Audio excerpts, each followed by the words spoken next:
Episode को start करने से पहले अगर तुम लोगों ने लास्ट का एपिसोड नहीं देखा है तो लिंक डिस्क्रिप्शन में है, जाकर उसे चेक कर लेना। नहीं तो तुम लोगों को स्टोरी बिल्कुल भी समझ नहीं आने वाली है। किम हमें बता रहा होता है कि अब जब मैं पीछे मुड़ के देखता हूँ अपनी बेटी को ऐसे अकेला चलते हुए तो मेरा दिल सच में काफी ज्यादा ही दुखता है। जबकि मैं उसके पास नहीं हूँ तो ये भी हो सकता है कि उसके पास कोई भी सहारा लेने के लिए ना हो।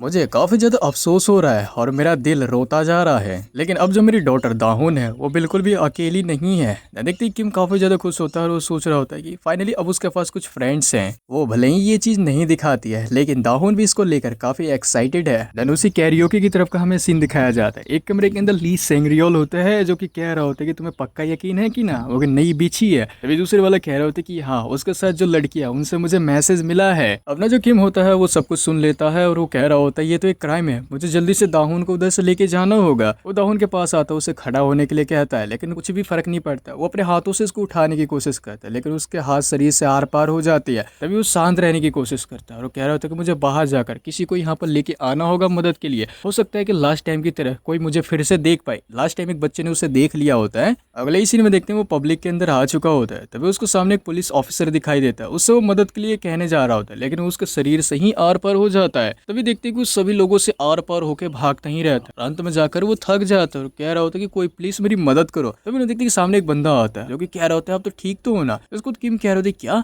एक स्टूडेंट, क्या तुम मुझे देख सकते हो? इसको तो बंदा कह रहा होता है हाँ बिल्कुल। तभी जो किम होता है वो कह रहा होता है कि कहीं बिल्कुल भी मत जाओ, प्लीज मेरी मदद करो। अगले ही सीन में देखते हैं कि उसकी बॉडी के अंदर घुस चुका होता है और सोच रहा होता है क्या हवा ठंडी है, मैं इसे महसूस कर पा रहा हूँ, मैं स्मेल भी कर पा रहा हूँ और जो म्यूजिक का साउंड है वो भी मुझे सुनाई दे रहा है। क्या मैं किसी की बॉडी के अंदर आ चुका हूँ? और इतना ही वो देखने के बाद जो फोन होता है वो फेंकता है और वो सीधे दाहुन की मदद करने के लिए जा पड़ता है उस कैरियोके की तरफ। कैरियोके के अंदर का हमें सीन दिखाया जाता है। दाहुन को वो लोग ड्रिंक ऑफर कर रहे होते हैं लेकिन दाहुन मना कर देती है। उधर पर ली सेंग्रियोल भी होता है जिसको सामने लड़की होती है कह रही थी दाहुन पी भी लो ना, जिसको दाहुन कह रही थी बिल्कुल भी नहीं, मैं यहाँ से जा रही हूँ। तभी देखती जो ली सेंग्रियोल होता है उसका हाथ पकड़ ले तो कह रहा होता है कि बिच कहीं की आखिर तुम जा कहाँ रही हो? दाहुन कह रही होती है कि मेरा हाथ छोड़ो, मुझे जाने दो। तभी हम लोग देखते हैं कि सामने दरवाजे की तरफ एक मोटा बंदा खड़ा होता है और वह कह रहा होता है कि अगर तुम्हें इधर से जाना है तो यहाँ तो आना ही पड़ेगा ना। तभी अगले ही सीन में देखती हैं जो अपने एमसी होता है यानी बोले तो किम होता है वो आ जाता है और दरवाजा इतनी तेजी से टक्कर मार के खोलता है कि जो दरवाजे पर बंदा खड़ा होता है वो कटी पतंग बन जाता है। अब जो सामने जो पीले बाल वाला बंदा हीरो बन रहा होता है उसके फेस के ऊपर एक जबरदस्त किक मार देता है। अब जो ली सेंग्रियल होता है देखने के बाद कह रहा होता है कि फकर कहीं के।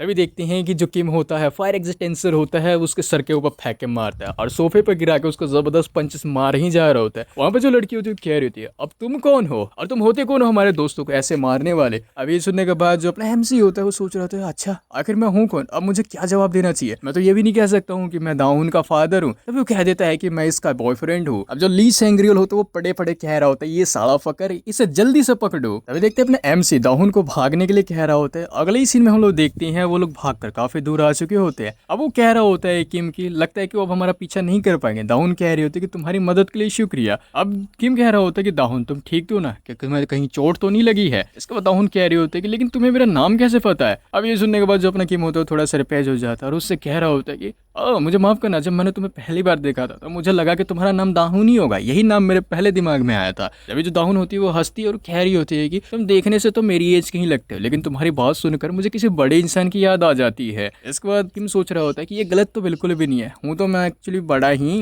अगले सीन में देखते हैं जो किम होता है दाहुन को घर छोड़ने के लिए आ चुका होता है। अब दाहुन का जो घर होता है उसके डोर के ऊपर एक पासकोड लगा हुआ होता है। किम उसको खोल देता है। अब ये देखने के बाद दाहुन कह रही होती है लेकिन तुम्हें हमारे घर का जो पासकोड है वो कैसे पता है? अब ये सुनने के बाद जो किम होता है वो घबरा जाता है और वो कह रहा होता है कि नहीं मुझे जाना है, किसी के लिए दरवाजा बिल्कुल भी मत खोलना, किसी अनजान के लिए। इतना कहने के बाद वो निकल जाता है। दाहुन थोड़ी सरप्राइज हो जाती है। अभी देख किम को देखती हैं जो कि पब्लिक के अंदर आ चुका होता है। वो सोच रहा था आखिर ये कैसे हो सकता है कि मैं किसी और की बॉडी के अंदर हूँ और अब आखिर मुझे कहाँ जाना चाहिए, मैं कहाँ जा सकता हूँ? आखिर ये बच्चा है कौन? क्या इसके पास फोन भी नहीं है? आजकल के बच्चे तो फोन भी नहीं रखते हैं। असल में जो किम होता है उसका फोन तो उधर ही थ्रो करके भाग चुका होता है दाहुन को बचाने के लिए। तो मैं सोच रहा था कि अब जब मैं लिविंग पर्सन की बॉडी के अंदर हूँ तो मुझे काफी ज्यादा भूख लग रही है। तभी वो थोड़ा आगे जाता है तो वो काफी तेजी से चिल्लाता है और एक जंप लेता है। अब जैसे ही वो चिल्लाता है ना तो वो उस पर्सन की बॉडी से बाहर निकल जाता है। असल में यही चीट कोड होता है, जैसे ही वो चिल्लाएगा तो वो किसी भी पर्सन की बॉडी से बाहर निकल जाएगा।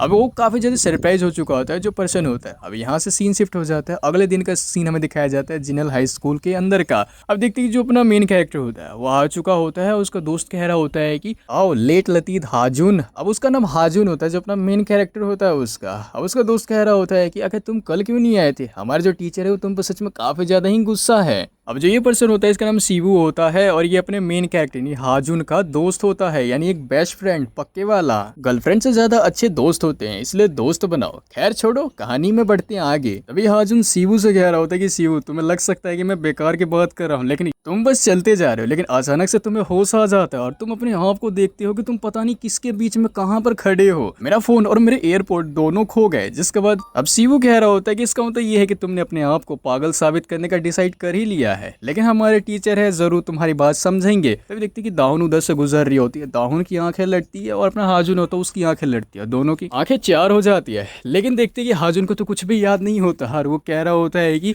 मैं सच में सीरियस बातें कर रहा हूँ। तभी दाहुन सोच रही थी कि इसने मुझे इग्नोर किया, लगता है कि कोई अलग पर्सन है क्या। तभी देखते हैं कि जो दाहुन होती है उसकी नज़र साइड में जाती है तो दो लड़कियां आपस में गुफ्तगू कर रही होती है। वो कह रही होती है कि मैंने तो इसको हमेशा सोते हुए देखा था, पहली बार मैंने इसका चेहरा देखा है। तो देखते हैं कि जो हाजुन होता है अपने बेंच पर से गिर जाता है, असल में तो वो दूर फेंक जाता है। देखते हैं कि जो ली सेंग्रियोल होते हैं उसको दो चेले होते हैं वो आ चुके होते हैं और वो कह रहे होते हैं कि फकर कहीं कि हमारे साथ चलो, और वो उसको अपने क्लासरूम के अंदर ले आते हैं और कह रहे होते हैं कि कल तुम काफी ज्यादा हीरो बन रहे थे ना अपनी गर्लफ्रेंड के सामने। इसके बाद हाजुन कह रहा होता है कि मुझे लग रहा है कि तुम्हें कुछ गलत फहमी हुई है। इसके बाद पीले बाल वाला छपरी बंदा कह रहा होता है कि अरे जरा देखो तो इसे शरीफ बन रहा है। देखते कि वहां पर बच्चों की काफी सारी भीड़ इकट्ठा हो चुकी होती है लड़ाई देखने के लिए, और उस भीड़ के अंदर हम लोग किम को भी देखते हैं। तो देखते कि छपरी बंदा कह रहा होता है कि मैं इस टाइम पे तुम्हारे दांत तोड़ने वाला हूँ, अपना मुंह बंद करो। अरे मैं तो मजाक कर रहा था, मैं तो तुम्हारे पेट में घूसा मारने वाला था। तभी हाजुन कह रहा होता है आखिर तुम मेरे साथ ये कर क्यों रहे हो। तभी वो छपरी बंदा कह रहा होता है कि ओए ली सेंग्रियोल, ये साला फकर तो अब भी ऐसा दिखा रहा है जैसे कि इसे कुछ पता ही ना हो। देखते हैं ली सेंग्रियोल टांग पर टांग चढ़ा के बैठा होता है और वो कह रहा होता है कि